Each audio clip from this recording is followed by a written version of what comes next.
제1장 심판의 법정. 옛날 조선시대 황해 바닷가에 자리 잡은 작은 어촌마을. 그곳의 현청법정은 고요 속의 긴장감으로 가득 차 있었다. 햇빛이 나무 창문을 뚫고 들어와 젊은 현령 김준호의 엄숙한 얼굴을 비췄다. 그의 앞에는 늙은 여인이 무릎을 꿇고 흐느끼며 애원하고 있었다. 현령 나리, 제발 억울함을 풀어주십시오. 제 며느리 윤수진이 제 아들을 독살했습니다.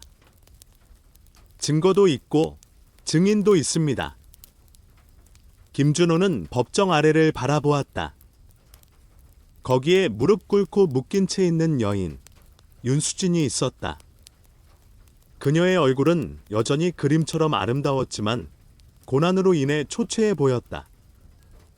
수진은 준호를 올려다보며 눈빛의 고통과 도전이 뒤섞인 표정을 지었다. 준호의 가슴은 복잡한 감정으로 요동쳤다. 이 여인은 한때 그의 형수였고 가난한 집안의 한 줄기 빛처럼 들어왔던 사람이었다. 하지만 지금 그녀는 살인죄로 이곳에 서 있었다. 준호는 낮은 목소리로 명령했다. 증인을 데려오라. 잠시 후 중년의 사내가 법정으로 끌려왔다. 겁에 질린 듯한 모습의 이상민이었다. 그는 과거 준호와 함께 한양으로 피난을 떠났던 사람이었다. 상민은 준호를 보자마자 허리를 굽히며 큰 절을 올렸다. 나리, 용서하십시오. 제가 직접 봤습니다. 윤수진이 류대호의 술에 독을 타는 것을요. 법정은 숨소리조차 들리지 않을 만큼 조용해졌다. 준호는 손을 꽉 쥐며 감정을 억눌렀다. 그의 머릿속에는 수년 전의 기억들이 파도처럼 밀려왔다. 바닷가 마을에서 형과 함께 살던 시절, 윤수진이 갑작스레 그들의 삶에 들어왔던 순간, 그리고 형의 죽음과 이어진 비극들. 이 모든 것이 지금 이 법정에서 하나로 얽히고 있었다. 상민, 처음부터 자세히 말하라. 준호의 목소리는 차분했지만 그 안에는 떨림이 숨어 있었다. 상민은 머뭇거리며 입을 열었다. 나리, 저는 그때 한양으로 가는 길에 있었습니다. 윤수진이 산적 두목 류대호와 억지로 결혼한 뒤였지요. 그런데 어느 날 그녀가 류대호의 술잔에 몰래 무언가를 넣는 것을 봤습니다. 그 직후 류대호가 쓰러져 죽었고 저는 그게 독이라는 것을 알았습니다. 늙은 여인, 류대호의 어머니 홍씨는 다시 울부짖었다. 현령 나리, 제 아들을 죽인 저 악독한 여자를 벌해 주십시오. 저희는 반년 전 이 마을로 이사 왔습니다. 원래 친척을 찾아왔는데 그 친척은 이미 다른 곳으로 떠난 뒤였지요. 그래서 빈집에서 살게 되었는데 이 여자가 부잣집 도련님과 눈이 맞더니 제 아들을 독살한 것입니다. 준호는 홍 씨의 말을 들으며 점점 더 혼란스러워졌다. 윤수진은 정말 그런 사람일까? 그녀는 형 김민재의 아내였고 준호가 학문을 이어갈 수 있도록 밤늦게까지 등불을 켜주고 따뜻한 밥을 차려주던 사람이었다. 그녀의 미소는 마치 바다처럼 따뜻했고 그녀의 손길은 집안을 평화로 채웠다. 그런데 이제 그녀가 살인자라니. 준호는 수진을 바라보았다. 그녀는 고개를 숙이고 있었지만 눈가에 맺힌 눈물이 바닥에 떨어졌다. 그 모습은 준호의 가슴을 더욱 아프게 했다. 그는 잠시 눈을 감고 과거를 떠올렸다. 형민재가 바다에서 목숨을 잃던 날, 수진이 하염없이 울던 모습, 그리고 마을 사람들의 수군거림 속에서 서로 의지하며 살아가던 시간들. 그러나 법정은 감정에 흔들릴 곳이 아니었다. 준호는 마음을 다잡으며 다시 입을 열었다. 윤수진, 너는 이 고발에 대해 뭐라고 변명하겠느냐?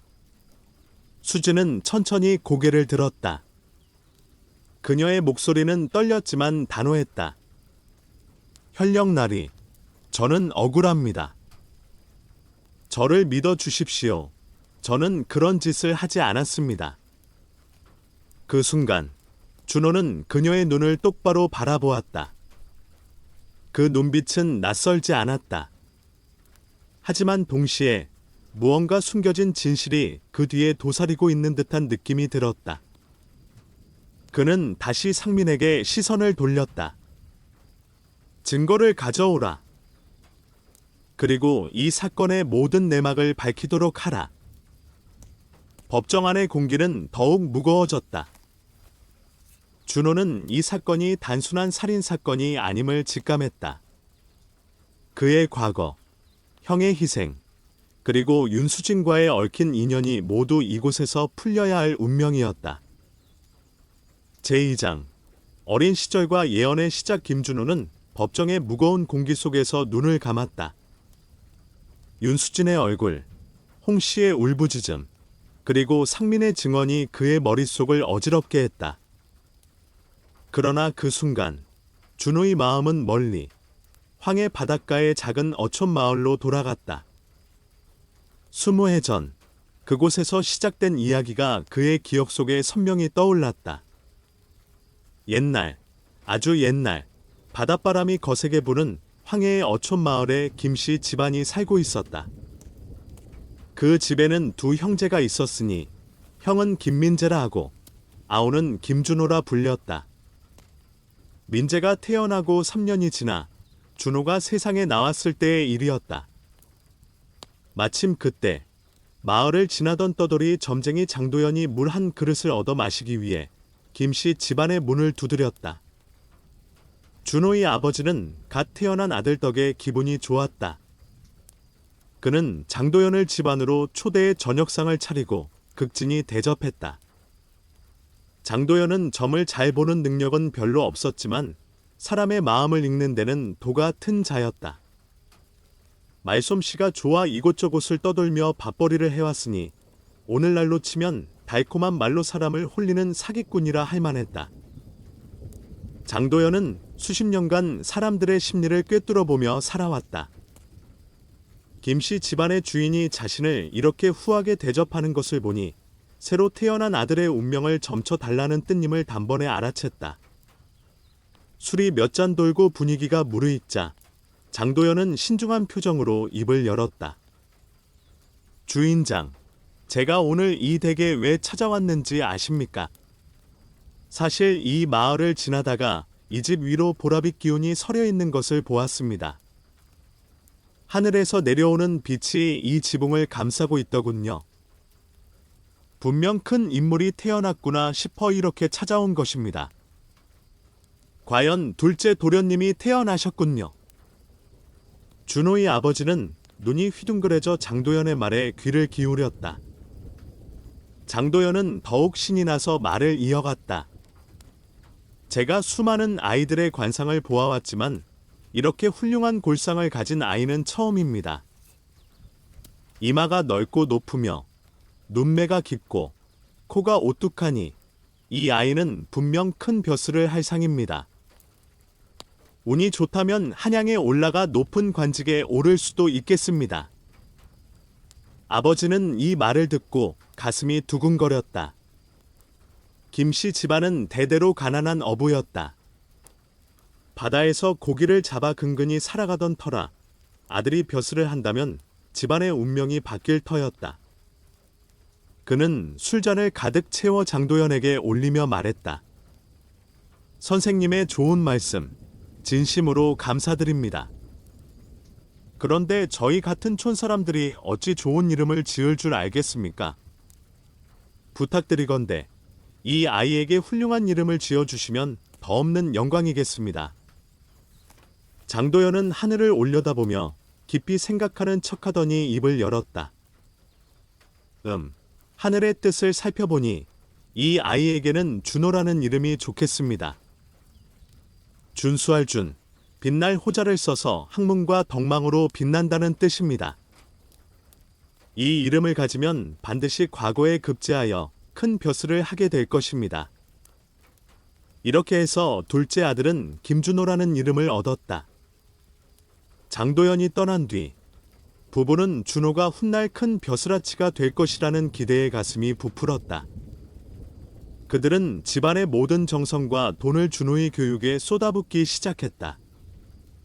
바다에서 잡은 고기를 팔고 소금이며 해초까지 내다 팔아 서당비를 마련했다. 반면 큰아들 민재는 어려서부터 아버지를 따라 바다로 나갔다. 새벽에 일어나 배를 준비하고 그물을 끌며 바람과 파도 속에서 고기를 잡았다. 저녁이면 집으로 돌아와 땔감을 패고 아궁이에 불을 지폈다. 그의 피부는 바닷바람과 햇볕에 까맣게 탔지만 체격은 마을에서 가장 튼튼하게 자랐다. 준호는 서당에서 열심히 공부했다. 선생님들은 그의 머리가 총명하다며 칭찬을 아끼지 않았다. 천자문을 금세 외웠고 논어와 맹자 같은 어려운 책도 술술 읽어냈다. 다른 아이들이 한 번 읽을 때 준호는 3번, 4번 읽어 모든 글을 완전히 자기 것으로 만들었다. 세월이 흘러 두 형제가 장성했을 때 안타깝게도 부모님이 병으로 세상을 떠났다. 임종 직전 아버지는 민재를 불러 간곡히 당부했다. 민재야, 너는 형으로서 준호를 잘 보살펴야 한다. 준호는 우리 집안을 일으킬 사람이다. 내가 아무리 힘들어도 준호가 학문을 마칠 때까지 지켜줘야 한다. 이것이 부모로서 너에게 남기는 마지막 부탁이다. 민재는 고개를 끄덕이며 약속했다. 그는 결혼할 나이가 한참 지났지만 집안 형편상 장가를 갈 수 없었다. 어머니의 병수발과 약값, 그리고 준호의 서당비로 돈이 쉴 새 없이 나갔다. 마을의 중매쟁이들은 김씨 집안 앞을 아예 지나가지 않았다. 그 집은 가난하기로 소문났잖아. 혼수는 고사하고 예물 한 푼도 낼 형편이 안 된다던데? 준호는 이런 형의 희생을 알기에 마음이 무거웠다. 그는 형의 고생을 덜어주고 싶었지만 민재는 단호했다. 너는 공부에만 전념해라. 내가 벼슬을 하면 우리 집안도 빛을 볼 거다. 법정으로 돌아온 준호는 눈을 떴다. 그 시절의 기억은 여전히 생생했다. 형의 희생, 부모의 기대, 그리고 장도연의 예언. 그러나 지금 그는 윤수진의 진실을 마주해야 했다. 그녀는 과연 누구였던가? 제3장 윤수진의 등장. 김준호는 법정의 무거운 침묵 속에서 다시 과거로 돌아갔다. 윤수진의 얼굴, 그 아름다웠던 미소가 그의 기억 속에서 되살아났다. 그녀는 어떻게 그들의 삶에 들어왔던가? 준호의 마음은 20해 전 황해 바닷가의 그 어촌 마을로 다시 떠내려갔다. 민재와 준호, 두 형제는 부모님을 잃은 뒤 서로 의지하며 살아가고 있었다. 민재는 새벽마다 바다로 나가 그물을 던지고 준호는 서당에서 학문에 매진했다. 집안은 점점 더 가난해졌다. 부모님의 병수발과 약값, 그리고 준호의 서당비로 돈은 물처럼 새어나갔다. 민재는 결혼할 나이가 한참 지났지만 마을의 중매쟁이들은 그를 외면했다. 김씨 집안은 혼수도 예물도 낼 여력이 없다던데. 누가 딸을 그런 집에 보내겠나? 준호는 형의 희생을 보면서 마음이 찢어질 듯 아팠다. 어느 날 그는 민재에게 말했다. 형님, 제가 더 이상 공부하지 않겠습니다. 이제 저도 바다로 나가 고기를 잡아 형님의 짐을 덜겠습니다. 형님께서 장가를 가셔야죠. 민재는 고개를 저으며 단호히 말했다. 무슨 소리냐? 부모님께서 돌아가시기 전 뭐라 하셨는지 잊었느냐? 너는 큰 벼슬을 할 사람이다. 점쟁이도 그렇게 말했잖아. 내가 공부를 포기하면 우리 집안은 영영업으로 살아야 한다. 내가 벼슬아치가 되면 형도 덕을 볼 테니 걱정 말고 공부에만 전념해라. 준호는 형의 말에 마음속으로 굳게 다짐했다. 형님을 실망시킬 수 없다. 반드시 과거의 급제의 집안을 일으키고 형님께 효도해야 한다. 그러나 이상한 일이 일어났다. 마을에서 아무도 민재에게 딸을 시집 보내려 하지 않았는데 어느 날 갑자기 아름다운 처녀가 나타나 민재와 결혼하겠다고 나선 것이다. 혼수나 예물을 전혀 요구하지도 않았다. 그 처녀의 이름은 윤수진이었다. 사연은 이랬다. 그 시절 홍수와 가뭄 같은 천재지변이 자주 일어났고 고향을 떠나 떠도는 백성들이 많았다. 수진도 그런 피난민 중 하나라고 했다. 그녀는 원래 전라도의 부유한 집안 출신이었으나 큰 홍수로 가족이 흩어지고 혼자 남았다고 말했다.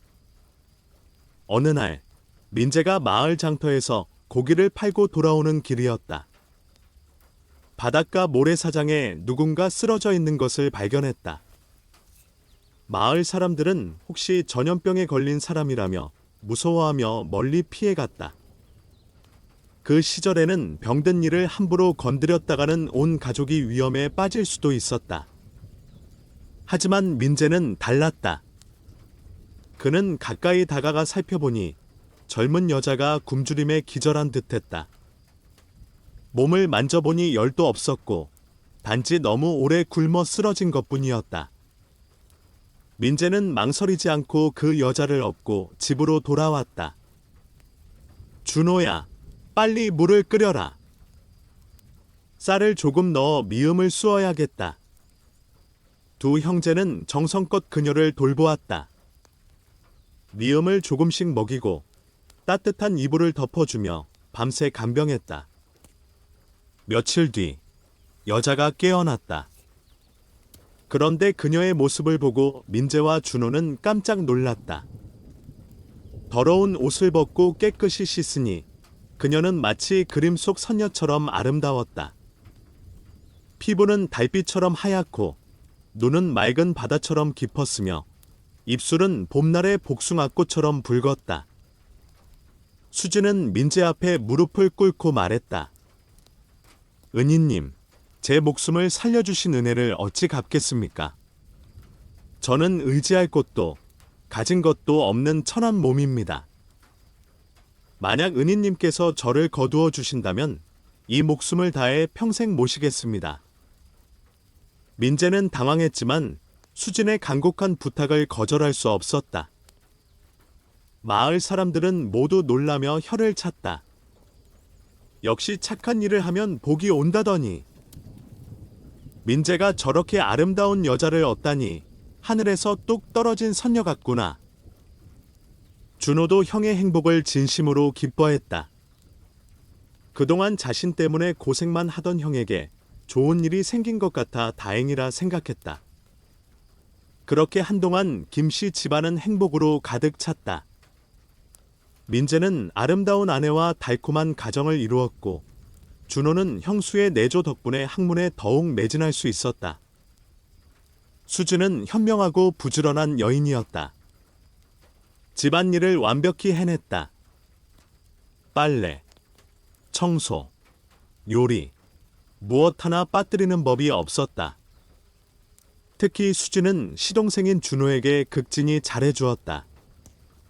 밤늦게까지 등불을 켜주어 공부에 집중할 수 있게 했고 추운 겨울에는 방을 따뜻하게 데워주었다. 배고프지 않도록 맛있는 음식을 차려주었으며 때로는 바다에서 잡은 싱싱한 고기로 국을 끓여주었다. 수진 덕분에 준호는 그동안의 어려운 생활에서 벗어나 마음 편히 학문에 몰두할 수 있었다. 그는 매일 밤 책을 읽으며 다짐했다. 형님과 형수님의 은혜를 잊지 않겠다. 반드시 과거의 급제의 집안을 빛내리라. 법정으로 돌아온 준호는 다시 현실을 마주했다. 그 시절의 따뜻했던 기억과 지금의 차가운 법정은 너무나 달랐다. 윤수진은 정말로 그토록 헌신적인 형수였던가? 아니면 그 모든 것이 거짓이었던가?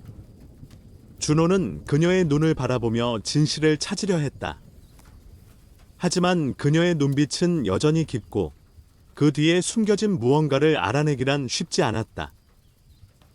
제4장 비극과 갈림길. 김준호는 법정의 무거운 공기 속에서 다시금 과거의 기억 속으로 빠져들었다. 윤수진의 눈빛은 여전히 그의 마음을 뒤흔들었다.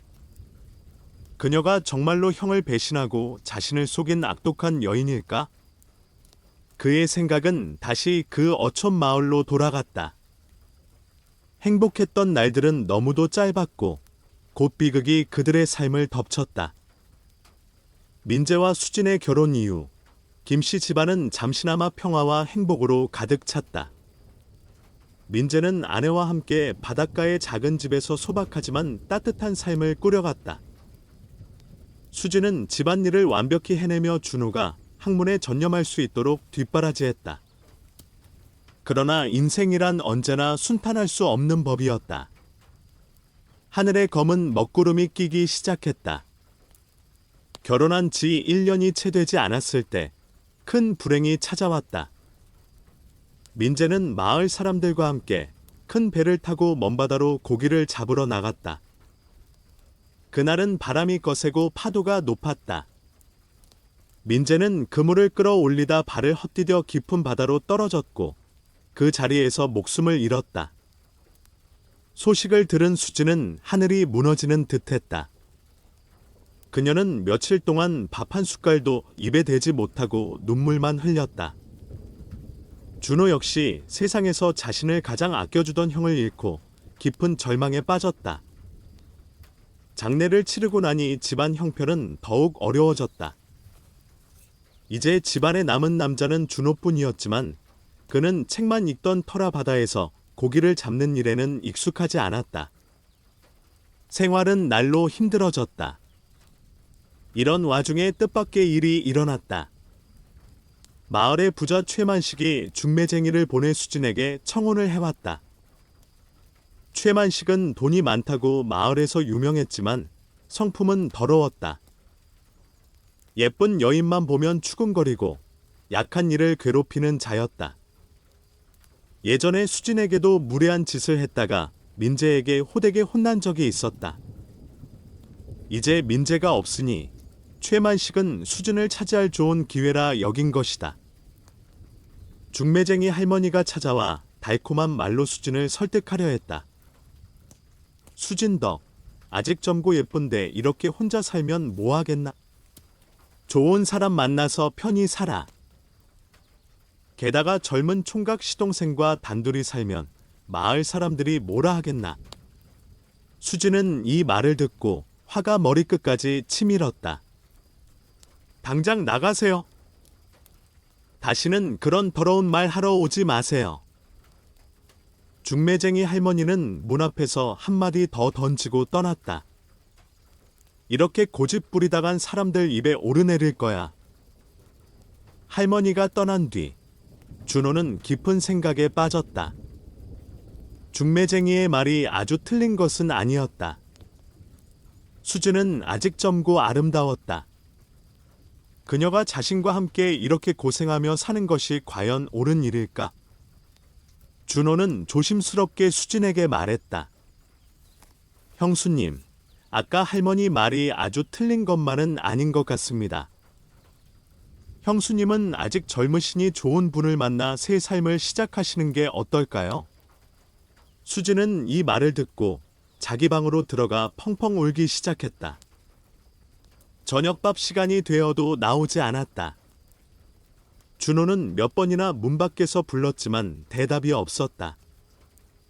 혹시 무슨 일이 생긴 건 아닌지 걱정이 되어 문을 열고 들어가 보니 수진이 끈을 목에 걸고 스스로 목숨을 끊으려 하고 있었다. 준호는 깜짝 놀라 달려가 수진을 구했다.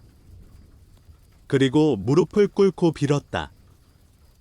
형수님, 제가 잘못했습니다. 왜 이런 생각을 하십니까?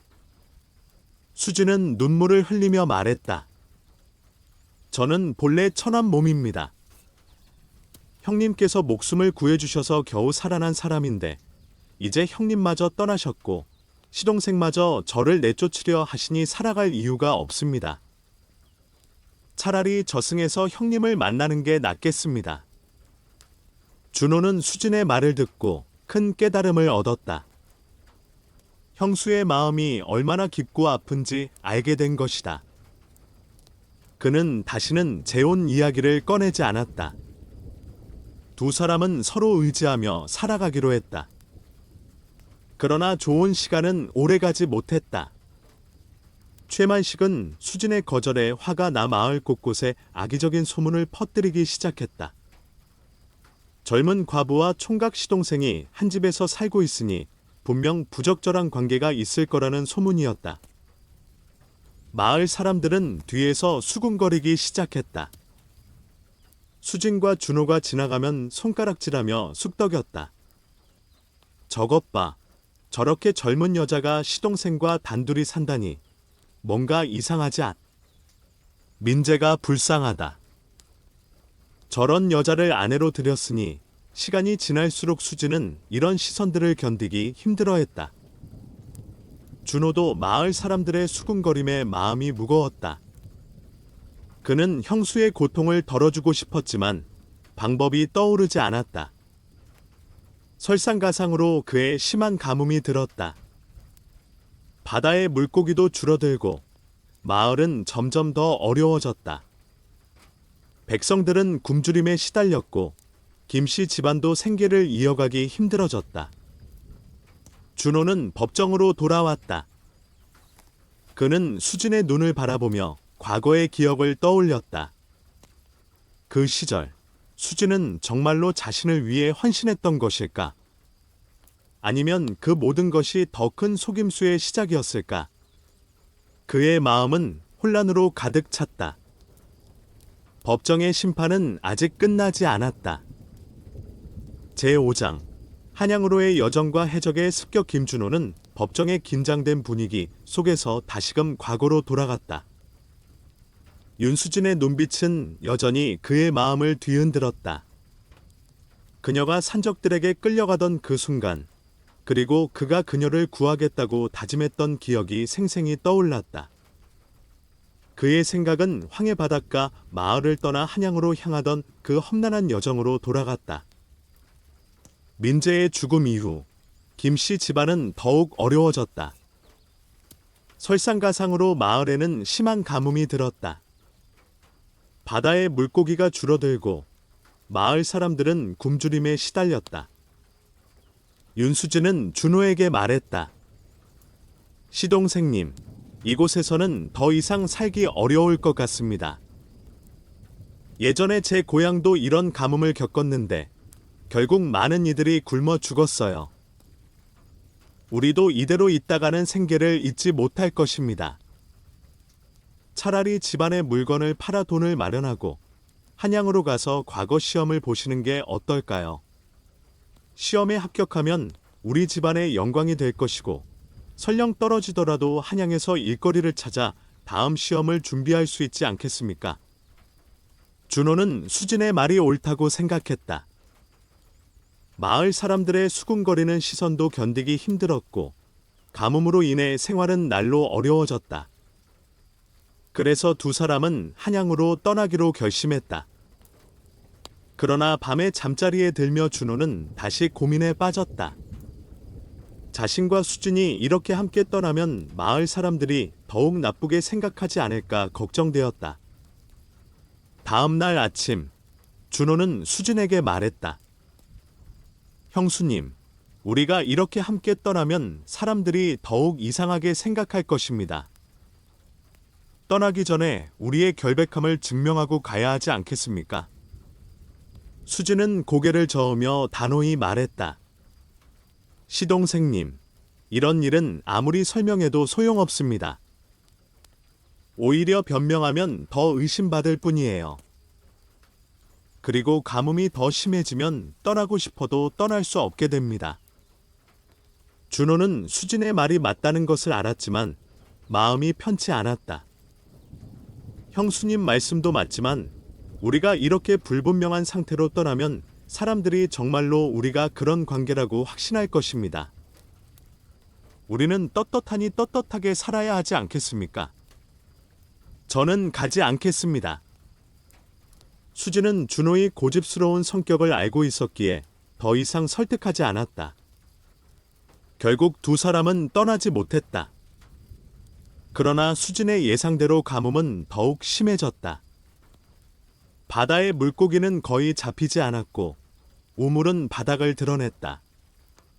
사람들은 나무 껍질이나 풀뿌리를 삶아 먹으며 간신히 생명을 이어갔다. 준호도 이틀 동안 아무것도 먹지 못했다. 설상가상으로 수진마저 병에 걸렸다.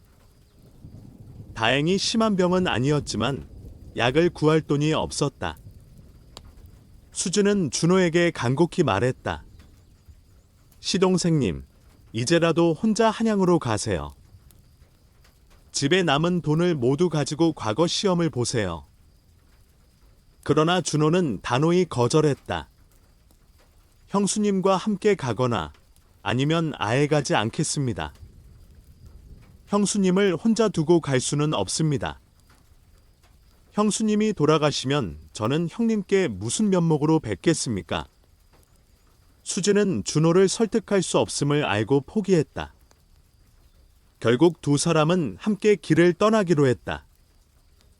집에 남은 물건을 팔아 약간의 돈을 마련하고 한양으로 향하는 긴 여정을 시작했다. 길에는 이미 많은 피난민들이 있었다. 준호는 책만 읽던 사람이라 이런 상황에서 어떻게 해야 할지 몰랐다. 다만 마음속으로 다짐했다. 내가 과거에 급제하면 반드시 백성들을 위해 좋은 정치를 하겠다. 일행이 바닷가를 따라 산길을 지나고 있을 때 갑자기 수십 명의 해적들이 나타나 길을 막았다. 우두머리는 얼굴에 칼자국이 있는 무시무시한 사내였다. 해적 두목 류대호가 큰 소리로 외쳤다. 이 길은 우리가 지키는 길이다. 지나가려면 통행료를 내라. 피난민들은 모두 겁에 질려 떨었다. 수진은 준호 뒤로 몸을 숨겼다. 해적들이 사람들을 뒤져봤지만 가져갈 만한 돈은 거의 없었다. 다들 피난민이라 가진 것이 없었기 때문이다. 류대호는 화를 내며 말했다. 이런 거지 같은 놈들. 이걸로는 술 한 잔도 못 산다. 어디 보자. 저 여자는 제법 예쁘네. 우리 해적단에 데려가서 마누라로 삼아야겠다. 준호는 이 말을 듣고 앞으로 나서며 외쳤다. 안 됩니다. 제 형수님께 손대지 마세요. 류대호는 비웃으며 말했다. 이 약골 선비가 뭐라는 거야. 한 칼에 베어버릴까. 준호는 무서웠지만 수진을 지키기 위해 물러서지 않았다. 해적들이 준호를 심하게 때렸지만 그는 끝까지 수진을 보호하려 했다. 수진은 준호가 자신 때문에 고생하는 모습을 더는 참을 수 없었다. 결국 그녀는 류대호에게 말했다. 이 사람을 놓아주신다면 저는 당신들을 따라가겠습니다. 해적들은 그제야 준호를 놓아주었다. 준호는 땅에 쓰러져 수진이 해적들에게 끌려가는 모습을 바라볼 수밖에 없었다. 그는 마음속으로 맹세했다. 내가 과거에 급제하면 반드시 군사를 이끌고 와서 형수님을 구해내겠다. 다행히 함께 피난을 떠난 사람들 중 착한 이들이 있어 다친 준호를 근처 의원에게 데려다 주었다. 그 의원은 마음이 따뜻한 사람이라 치료비를 받지 않고 준호를 정성껏 돌보아 주었다. 준호는 의원에게 깊이 감사하며 말했다. 선생님의 은혜를 절대 잊지 않겠습니다. 제가 훗날 벼슬을 하게 되면 반드시 보답하겠습니다. 법정으로 돌아온 준호는 다시 현실을 마주했다. 수진이 해적들에게 끌려간 그 순간 그는 그녀를 구하기 위해 모든 것을 바치겠다고 다짐했었다. 하지만 이제 그녀는 살인죄로 그의 앞에 서 있었다. 그녀의 진실은 무엇이었을까? 준호는 법정의 심판을 이어가야 했다. 제6장 성공과 드러난 진실. 김준호는 법정의 침묵 속에서 다시 과거를 떠올렸다. 윤수진의 눈빛, 그녀가 해적들에게 끌려가던 모습, 그리고 그가 그녀를 구하겠다고 맹세했던 순간들이 그의 마음을 짓눌렀다. 그러나 이제 그는 한양에서 과거에 급제하고 현령이 된 지금, 그녀를 다시 마주하고 있었다. 그녀의 진실은 무엇이었을까? 그의 기억은 한양으로의 여정 이후로 이어졌다. 준호는 의원의 도움으로 상처를 치료한 뒤 한양에 도착했다. 그는 온 힘을 다해 과거 시험에 매진했다. 어린 시절부터 쌓아온 학문과 형 민재의 희생, 그리고 수진의 내조가 그의 마음을 다잡아 주었다. 놀랍게도 그는 점쟁이 장도연의 예언대로 시험에 합격했다. 그는 5등 관직인 현령으로 임명되어 곧바로 고학현으로 부임하라는 명령을 받았다. 준호는 먼저 수진을 구하고 싶었지만 왕명을 어길 수는 없었다. 그는 고학현으로 가서 업무를 익힌 뒤 시간을 내어 수진을 구하기로 결심했다. 고학현에 도착해 보니 이전 현령이 남긴 일들이 산더미처럼 쌓여 있었다. 백성들의 세금은 무겁고 관리들은 부패해 있었다. 준호는 밤낮 없이 일하며 현정을 바로잡았다. 반년이 지나서야 겨우 일이 정리되었다. 이제 수진을 구하러 갈 준비를 하려던 찰나 갑자기 관아의 북소리가 울려 퍼졌다. 누군가 억울한 일을 호소하러 온 것이었다. 준호는 할 수 없이 법정을 열었다. 법정에 나타난 것은 늙은 여인 홍씨였다. 그녀는 준호 앞에 무릎을 꿇고 울며 호소했다. 현령나리, 제발 억울함을 풀어주십시오. 제 며느리 윤수진이 제 아들을 독살했습니다.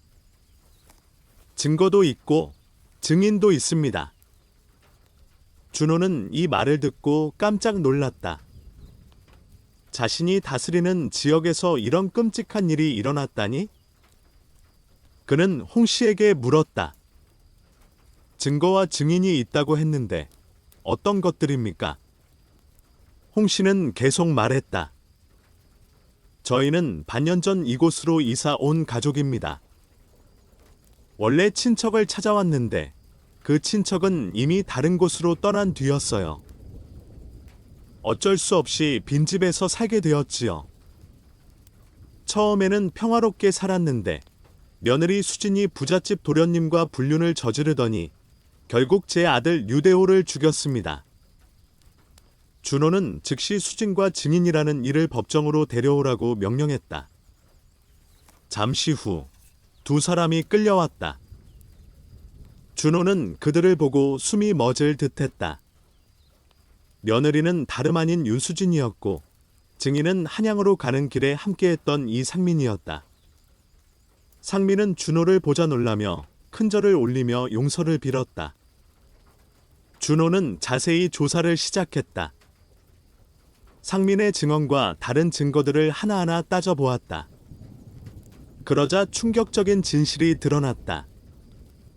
윤수진은 처음부터 자신과 형 민재를 속인 사기꾼이었다. 그녀는 피난민이 아니었다. 아름다운 외모를 이용해 부유한 남자들을 유혹하고 돈을 빼앗는 전문 사기꾼이었다. 수진은 어느 날 술집에서 장도연이 김씨 집안의 둘째 아들 준호가 장차 큰 벼슬을 할 것이라고 떠드는 소리를 들었다. 그녀는 생각했다. 내가 그 집안에 들어가 현령 부인이 되면 평생 떵떵거리며 살 수 있겠구나. 그래서 수진은 일부러 민재의 집 근처 바닷가에서 쓰러진 척을 했다. 다른 이들이 구하려 해도 거절하고 오직 민재가 구해주기를 기다렸다.